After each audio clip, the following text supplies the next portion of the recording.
I stood on a stranger's porch in a town that used to be mine, holding a duffel bag with everything I owned in the world. And the woman on the other side of that door was about to look at me like I had crawled straight out of her nightmares. The rain had soaked through my jacket an hour ago, and I hadn't bothered to find shelter because some part of me needed to feel something on my skin that wasn't the inside of a cell. The porch light flickered on before I even knocked, motion sensor catching me standing there like a ghost in the yellow glow, and I heard footsteps inside, light and quick, a child's footsteps, and then heavier ones behind them. The door opened 6 inches on a chain first, the way careful people open doors at night, and I watched a woman's face appear in the gap, half lit, half shadow. She looked at me the way you look at something your mind refuses to process, eyes moving over my face like she was trying to find the lie in it. A mug slipped out of her hand and shattered on the hardwood behind her, and she didn't even flinch at the sound. Her lips moved before any sound came out, just the shape of my name, Daniel, formed in the air like a held breath, and behind her knees, peeking around the doorframe with wide, curious eyes, was a little girl I had never met in my life. A little girl who looked at me the way you look at someone you have been told about 100 times, but never actually seen. I wanted to say something. I had practiced this moment in my head for months, somewhere between fever dreams and the long walk back across 2 borders, and every version I had imagined dissolved the second I saw her face. But to understand why a woman who had buried an empty casket with my name carved into the headstone was now staring at me like I had stepped out of her own grief, you have to go back 3 years, to a spring before any of this happened. Before the army ever sent a folded flag to her door, I met Claire Bennett on a Tuesday in May at a hardware store 2 blocks from the base where I was stationed for what was supposed to be a short training rotation. I was standing in the paint aisle trying to figure out what color my sister wanted for her kitchen, holding 2 swatches that looked identical to me, when a woman in a yellow sundress reached past me for a can of primer and knocked both swatches out of my hand. She apologized. I laughed. And within 4 minutes, we were arguing about whether eggshell and matte were actually different things or just marketing. She worked as a 2nd-grade teacher at the elementary school on Carver Street, and she had the kind of laugh that made strangers in other aisles turn their heads. I asked her to get coffee before I even knew her last name, and she said yes before I finished the sentence.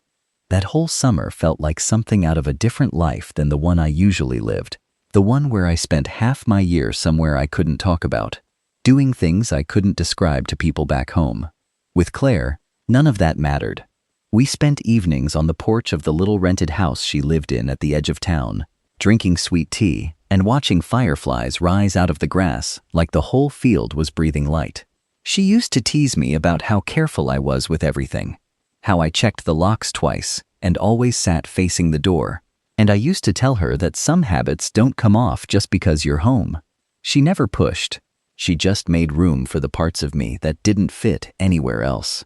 By August, I knew I loved her, the kind of knowing that doesn't come with fireworks, just a quiet certainty that settles into your chest and stays there.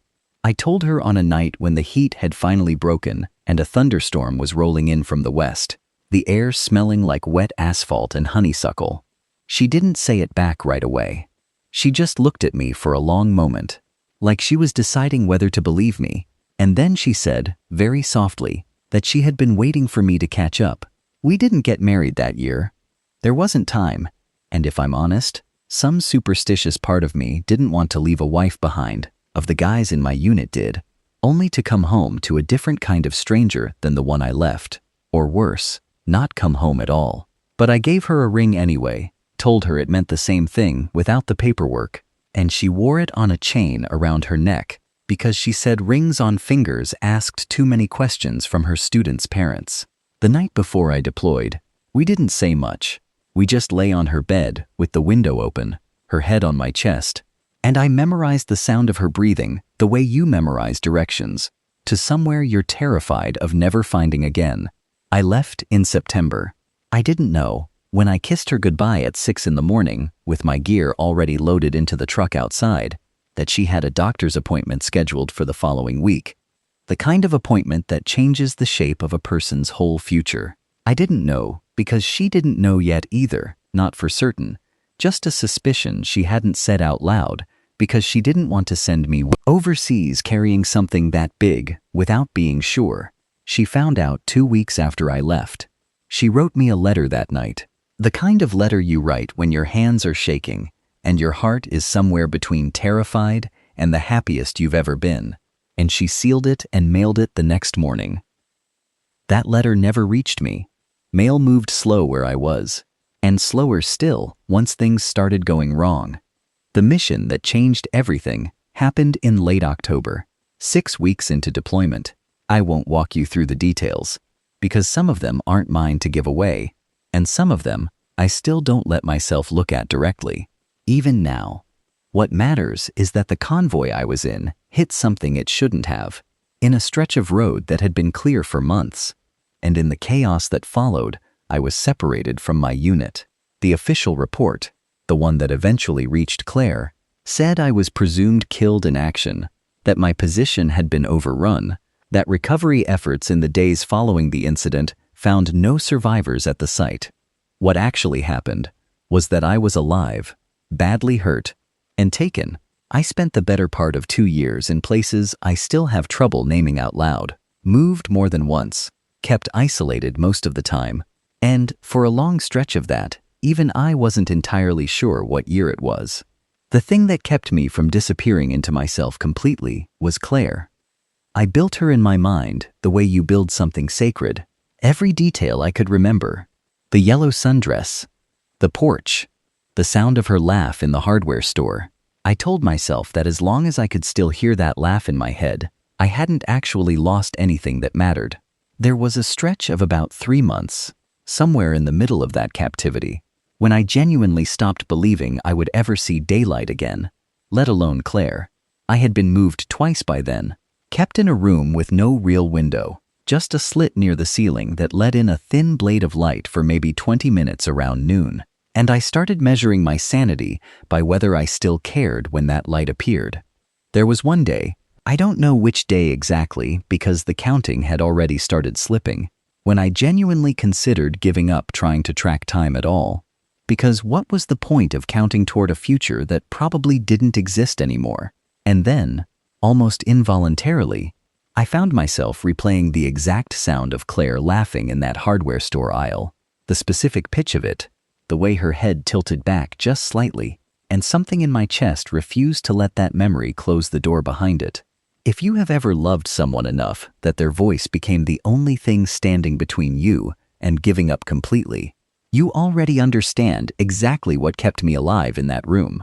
I made myself a promise that day, a stupid, stubborn, completely irrational promise, that I would walk back to that porch myself, on my own 2 legs, no matter how long it took or how unlikely it seemed.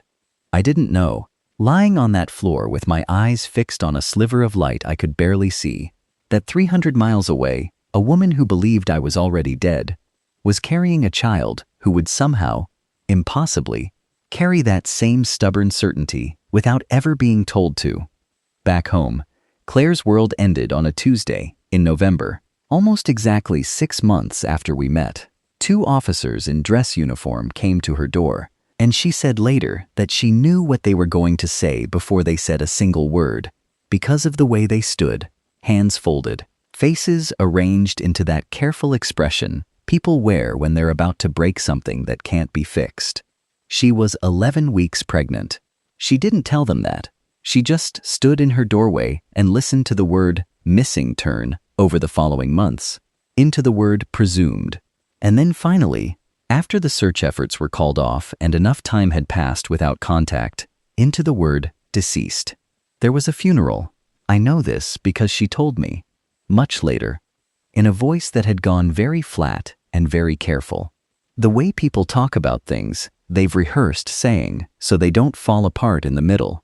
They buried an empty casket because there was nothing else to bury. My mother spoke. My sister couldn't get through her part, and Claire's own sister, Mia, finished it for her. Claire stood in the front row in a black dress that didn't fit right anymore because of the baby, one hand resting on her stomach the whole time. and nobody but her sister knew that the man they were burying had a child on the way who would never officially carry his name on a birth certificate that listed him as living. She named our daughter Evelyn after my grandmother, a woman I had told her about exactly once on the porch during a thunderstorm, and she said later that some part of her wanted to give the baby a piece of me that nobody could take away, even if the rest of me was supposedly gone. Evie was born in June, 8 months after the funeral, a healthy 7 pounds 2 ounces, with a head of dark hair that made the nurses comment on how much she already looked like somebody. Claire raised her alone in that little house at the edge of town, with her sister Mia stopping by most evenings and her mother driving in on weekends. But mostly, it was just the two of them, a young widow and a baby girl who had never met her father and never would. As far as anyone in that town believed, Claire told me once, in a quiet voice late at night, that the hardest part wasn't the grief itself. It was watching Evie grow into a person who would only ever know me through stories and photographs. A version of her father frozen at 28 years old, smiling in a uniform in a frame on the mantel. What Claire didn't expect, what nobody could have explained to her, was that somewhere around the time Evie turned 2, the little girl started saying things that made the hair stand up on the back of Claire's neck. It started small. Claire would tuck her in at night, and Evie would point at the photograph on the dresser, the one of me from before I deployed. And instead of asking who that was, the way she had a dozen times before, she would say, very matter of fact, "That's my daddy. He's just far away right now." Claire would gently correct her, the way grief counselors had told her to, explaining as best a 2-year-old could understand that Daddy wasn't far away. Daddy was in heaven. Daddy was always watching over her, even though she couldn't see him. And Evie would just look at her mother with this calm, unbothered patience, the kind of look that seemed too old for a toddler's face, and say, "Not tonight, Mama. He's coming back." Claire told me she used to lie awake some nights, turning that over in her head, wondering if it was something she had said without meaning to, some half-formed hope she had accidentally passed down to her daughter through tone of voice or body language. But it kept happening, over months, not constantly, just often enough that it never quite faded into something Claire could fully explain away. Some nights, Evie would simply hum to herself in her crib instead of crying, and Claire would peek in and find her staring at the ceiling with this small, private smile, like she was listening to something nobody else could hear.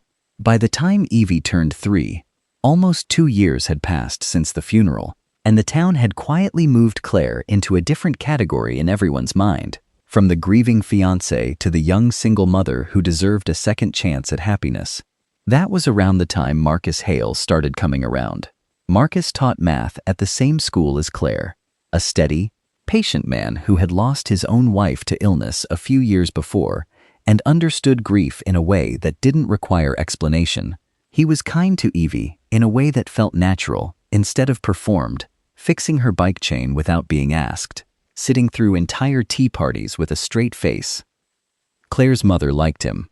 Mia liked him, cautiously, the way you like someone you're rooting for, but still comparing to a ghost. Claire let herself like him too, slowly, carefully, the way you test ice before deciding whether it will hold your weight. By the time Evie was 3.5, Marcus had started talking about the future in a way that wasn't subtle anymore, mentioning houses with bigger yards, mentioning Evie starting kindergarten in a school district near his place, mentioning, more than once, in a voice that was gentle but clearly building toward something, that he didn't want to wait much longer to make things official. Claire told me later that she had started preparing herself to say yes, not because her heart had fully caught up, but because 3 years is a long time to keep a door open for someone the world had told her was gone, and because Evie deserved a father who could actually be there, not just a name in a story. I didn't know any of this while I was making my way back. What I knew was that somewhere around the 18-month mark of my captivity, a transfer between holding sites went wrong in a way that worked in my favor for once. A window of confusion during a vehicle move that gave me maybe 4 minutes to make a decision that would either get me killed or get me out. I had exactly 4 minutes.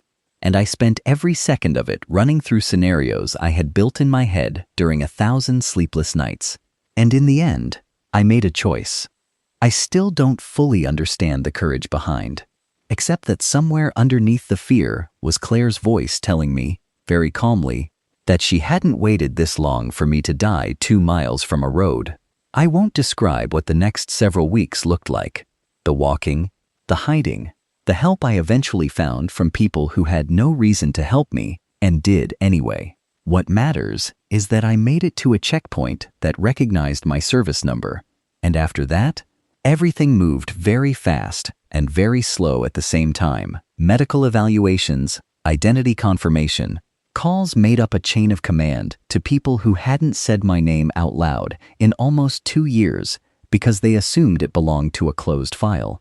There was a system in place for this, I learned. A careful, official process for notifying a family that a man they had buried was, in fact, still breathing. Someone explained it to me in a sterile room with too much fluorescent light. A counselor with kind eyes and a clipboard telling me that Claire would be contacted first by official channels, that there would be a structured process, grief specialists on standby, a controlled environment to manage what they called the shock of reintegration. I listened to all of it and nodded in all the right places, and then I asked how long that process usually took. Weeks, she told me, sometimes longer, depending on scheduling and clearance, and a dozen other words that meant nothing to a man who had spent 2 years counting days by the number of both times the light changed through a single high window. I had exactly 2 days before my official discharge paperwork would trigger the notification, protocol, 2 days before some stranger in a government office would call Claire's number and tell her, over the phone, in careful clinical language, that the man she had buried was alive. I couldn't let that happen. Not after everything. Not in a phone call. So on the second night, against every recommendation from the people trying to help me, I signed myself out of supervised transport, used what was left of my back pay to get a bus ticket and then another one, and started making my way home the same way I had imagined doing it for 2 years. On my own 2 feet, to her door. The bus ride took 11 hours, and somewhere around hour 7, doubt started creeping in, the way it always does, in the quiet, dark hum of a vehicle moving through nowhere. What if she had already moved on? What if there was someone else now, someone with a steadier claim on her life than a man who had been declared legally dead? I didn't know about Marcus then, not specifically, but I knew enough about how time works to understand that 3 years is long enough for a person to rebuild a life out of the wreckage of one that got taken from them. I told myself I would understand if that was true. I told myself a lot of things on that bus that I'm not sure I actually believed. When I finally reached the edge of town, it was raining. The kind of cold autumn rain that gets into your bones no matter how many layers you're wearing. And I realized I didn't have a key to a house I had never officially lived in. Didn't even know for certain it was still her address. 3 years and 1 funeral later. I walked the last mile instead of calling a cab, partly because I didn't have much cash left, and partly because some part of me needed the time to prepare for whatever was about to happen, even though no amount of walking in the rain could have prepared me for what I actually found. Which brings us back to that porch. That flickering light, the mug shattering on the hardwood, and the small voice of a little girl I had never met asking her mother, in the kind of innocent, curious tone only a child can manage in a moment like that. "Who's that man, Mama? Why are you crying?" Claire didn't answer her right away. She just stood frozen in the doorway, one hand pressed flat against her chest, like she was trying to keep something inside from breaking loose, staring at me with an expression that moved through about 6 different emotions in the space of 4 seconds. Shock, disbelief, something that looked almost like anger, and underneath all of it, something raw and desperate that I recognized because I had been carrying the same thing in my own chest for 2 years. She finally found her voice, and it came out cracked, barely above a whisper. "You were declared dead," she said, like she was reminding herself as much as me, like saying it out loud might make the man standing in front of her dissolve back into the rain. I didn't know what to say to that. There's no good response to being told, by the woman you love, that the government had officially closed the book on your existence. So I just stood there, soaked through, and said, the only true thing I had, which was that I was sorry, that I had tried every single day to get back to her, that I never stopped, not once, not for a single hour. She didn't move for a long moment. The little girl had stepped fully into the doorway now, holding onto the fabric of Claire's sweater with one small fist, looking up at me with an openness that had nothing to do with fear and everything to do with curiosity, the kind only small children seem to have left in them. Claire finally knelt down beside her, still keeping one hand braced against the doorframe like she needed it to stay upright, and she said something to Evie that I almost didn't catch over the sound of the rain, her voice gone soft and broken open in a way I had never heard before.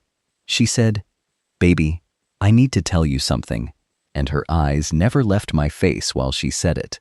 "This is your daddy." Evie's whole face changed, not with confusion, the way I expected, but with something that looked almost like satisfaction, like a fact she had been carrying around for a long time had finally been confirmed by the universe. She looked at me for a long, quiet second, then looked back up at her mother and said, in the matter-of-fact tone of a child stating something obvious, "I told you he was coming back."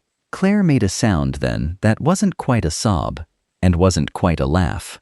Something caught painfully between the two, and she pulled Evie against her side and looked up at me with tears running freely down her face now, mixing with the rain that had drifted onto the porch.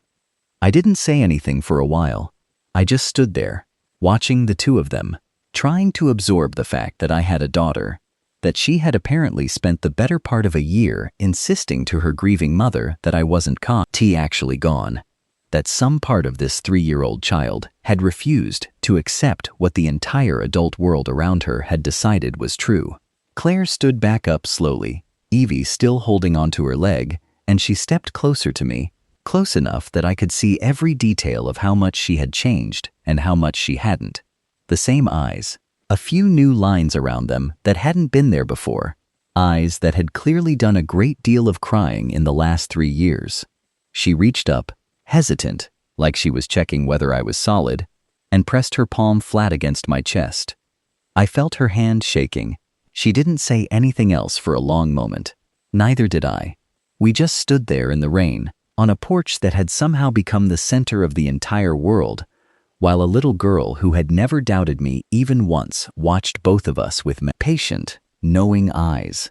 It was Claire who finally broke the silence, and what she said next is the part I will carry with me for the rest of my life. She told me, in a voice barely above a whisper, that she had never told anyone, not her mother, not Mia, not even Marcus, about the things Evie used to say at bedtime. She told me she had convinced herself it was nothing, a toddler's imagination, words that meant nothing more than the shapes clouds made in the sky. But some nights, she admitted, after Evie was asleep, she would sit on the floor of the nursery and let herself believe it too, just for a few minutes, just enough to survive the next day. She said the night before, the very night before I showed up on her porch, Evie had looked up at her during their bedtime routine and said, very calmly, "Tomorrow, Mama," and nothing else. No explanation. The way she sometimes said things that didn't quite make sense, and Claire had learned not to question. Claire told me she had lain awake half the night after that, her heart doing something strange and unexplainable in her chest, and she still didn't understand it. Still couldn't explain how a child who had never met her father somehow seemed to know, with absolute certainty, that he was coming home. "She always knew you'd come back," Claire whispered, looking down at Evie and then back up at me, like she still couldn't quite believe she was saying it out loud. I never let myself fully believe her, but she never once let herself stop. I asked her later that night, after Evie had finally been coaxed into the bath and then into pajamas covered in cartoon stars, sitting across from Claire at her small kitchen table with 2 cups of coffee going cold between us, about Marcus. I had heard his name mentioned once already. The way you hear a name and immediately understand its weight without anyone explaining the details. Claire didn't try to hide it. She told me everything, plainly, without flinching. The way you tell someone something you've decided not to be ashamed of. She told me about the math teacher with the patient hands and the steady voice, about the houses he had started mentioning, about the fact that she had been preparing herself, in the weeks before I showed up, to finally say yes to a future that didn't have me in it, because 3 years felt like an unbearably long time to ask a little girl to wait for a ghost. She told me he had asked her, formally, 2 weeks earlier, and that she had asked for time to think, not because she doubted him, but because some part of her, some part she couldn't explain even to herself, kept whispering, "Not yet."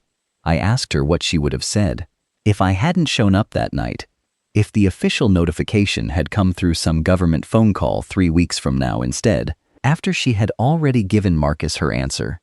She was quiet for a long time before she answered. "I think I would have said yes," she finally said, her voice very small. "And I think some part of me would have spent the rest of my life wondering." She reached across the table and took my hand. "The way you hold on to something you're terrified might still slip away." And she said, "But you didn't wait 3 weeks. You walked here in the rain instead. I'm not going to spend one more night wondering what I would have missed." Marcus took it better than I expected. When Claire told him a few days later, sitting with him in his classroom after the other students had gone home, Evie playing quietly in the corner with a box of crayons he kept for exactly this purpose, he told her, according to what she relayed to me afterward, that he had always understood, somewhere underneath the hope he allowed himself, that he was building something on borrowed time, that there had always been a door in Claire's heart that he respected too much to try to force shut. He hugged her goodbye, told Evie to keep drawing pictures for him sometimes, and left the building before either of them could see how much it actually cost him to walk away with that much grace. I never met him in person, not for a long time afterward, but I came to respect a man I had every reason to resent, because of the way he chose to leave instead of fight, because of how gently he let go of something he clearly loved. The weeks that followed were harder than I expected them to be, in ways that had nothing to do with Claire and everything to do with the strange, disorienting work of becoming a father to a 3-year-old who already had 3 years of stories built around an idea of me that the real, exhausted, scarred version of me had to slowly live up to. Evie was fearless about it in a way that broke my heart open every single day. She would climb into my lap without asking permission, the way only small children do, and demand stories about places I couldn't fully explain to her yet. And somehow she never seemed bothered by the silences, the moments where I had to look away and breathe before I could keep talking. She had an instinct for exactly when to stop asking questions and simply lean her head against my shoulder instead, like some part of her 3-year-old mind understood that some answers take longer than words can carry. There were nights I woke up disoriented, reaching for a weapon that wasn't there, and Claire would find me sitting on the edge of the bed in the dark. And instead of asking what was wrong, she would just sit beside me and put her hand on my back until my breathing slowed down to match hers. She never once made me explain the parts I couldn't talk about. She had learned, somewhere in 3 years of raising a child alone while grieving a man who turned out not to be gone at all, exactly how much space silence could hold. We got married on a Saturday in early spring, 6 months after that night on the porch. In the backyard of the same little house where Evie had been born, under a maple tree that was just starting to bud. It was small, just family. Mia crying through the entire thing the way she had apparently cried through the funeral years before. My mother holding Evie's hand through most of the ceremony because the little girl insisted on standing right beside me instead of sitting in a chair like everyone else. Claire wore a simple white dress. Nothing like the wedding either of us had once imagined, back when we were young enough to think the future was something you could plan, instead of something that happens to you. And when I slipped the same ring back onto her finger, the one she had worn on a chain around her neck for 3 years, hidden under her shirt so nobody would ask questions she wasn't ready to answer, she laughed and cried at the same time, and told me it finally felt like it belonged where it was supposed to be. The first year was not the easy, golden thing people sometimes imagine when they hear a story like ours. There were nights Claire and I sat up arguing in whispers so we wouldn't wake up Evie. working through 3 years of separate grief that didn't simply dissolve because I had walked back through the door. She had built an entire life of small, private rituals around my absence. Ways of managing a single income, a particular way of folding laundry that didn't need to account for someone else's clothes, a careful emotional architecture that had kept her standing. And I had to learn, slowly and sometimes clumsily, how to step into that life without knocking it over. I went to counseling, the kind I had resisted for months after coming home, because Claire told me, gently but firmly, that she hadn't waited 3 years for a man who would only be half present in the body that finally made it back. I went because I wanted to be entirely there, for her and for the little girl who had never once doubted me. There were setbacks.